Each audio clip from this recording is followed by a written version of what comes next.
Coucou les belles âmes, j'espère que vous allez bien. La parole, elle a du pouvoir. Aussi que les intentions, que les actions. Ce que nous faisons aux autres,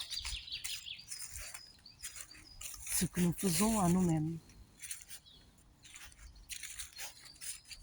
Pensez-vous que le fait qu'on se trompe à prononcer un mot, qu'il y ait plus d'importance que l'intention même qu'on pose pendant qu'on fait la demande à Dieu, à l'univers? Je passe à m'expliquer. J'ai un accent, comme vous le savez. Si vous suivez ma page, si vous me suivez sur les réseaux sociaux, vous m'avez écouté déjà sur des autres vidéos. Je n'ai jamais caché la personne que je suis. Au contraire, je m'accepte telle que je suis. Et c'est ça le grand défi à chaque jour. C'est de dépasser tout ce que j'ai à dépasser en moi. Parce que je suis comme vous, j'ai des angoisses, j'ai des peurs. J'ai des appréhensions. La vie, elle n'est pas en rêve. Et en fait, ce qui se passe, c'est que ça m'a été reproché de, précisément, de commettre certaines erreurs. Donc, imaginons, je vais vous donner un exemple. On m'a dit que j'avais pas le droit à l'erreur, précisément parce que je suis étrangère et que si je veux réussir dans mon métier en tant que thérapeute holistique, je n'ai pas le droit à l'erreur.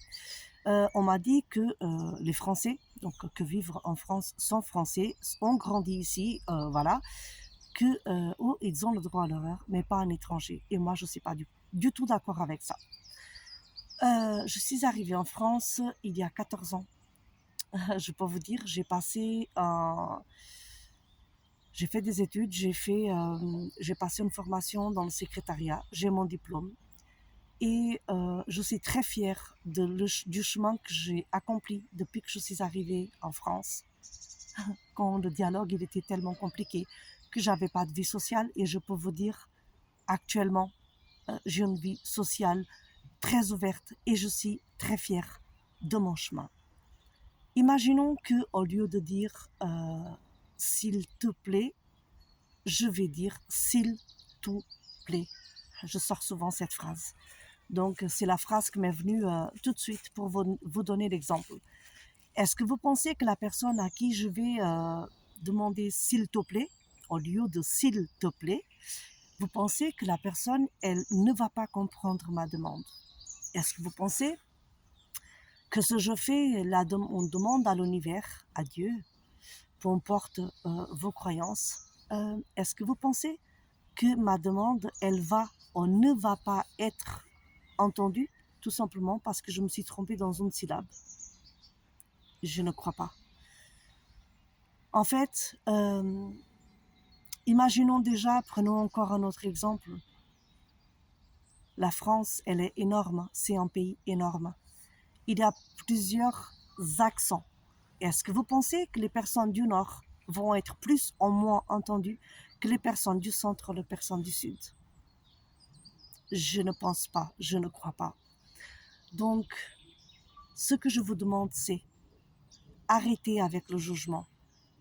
Peu importe la personne qui m'entend, c'est quelqu'un qui donne ce genre de conseils, c'est quelqu'un qui a un manque de confiance en soi parce que probablement vous-même vous avez un accent, vous-même vous avez assisté à certaines situations où il y a cette problématique-là, probablement vous n'avez jamais pensé, mais quelqu'un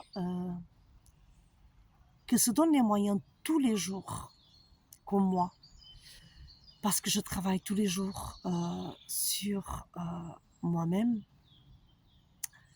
sur mes peurs, sur l'acceptation de moi et l'acceptation d'être venue dans un pays froid où j'ai eu du mal à trouver ma place, j'ai eu du mal à accepter certaines choses parce que j'ai quitté l'océan, j'ai quitté les dauphins pour venir dans un endroit où il avait énormément de froid, énormément de neige, où je connaissais personne, donc j'avais une vie sociale, j'ai dû tout reprendre du zéro, tout apprendre dès le début, où c'est très difficile de se faire des amis, des connaissances, parce que la plupart des amis nous faisons pendant l'école, hein, pendant les études, pendant le travail. Donc du coup, soyez sans jugement. Acceptez les autres comme ils sont, avec leurs défauts, avec leurs qualités. Et surtout, acceptez-vous comme vous êtes.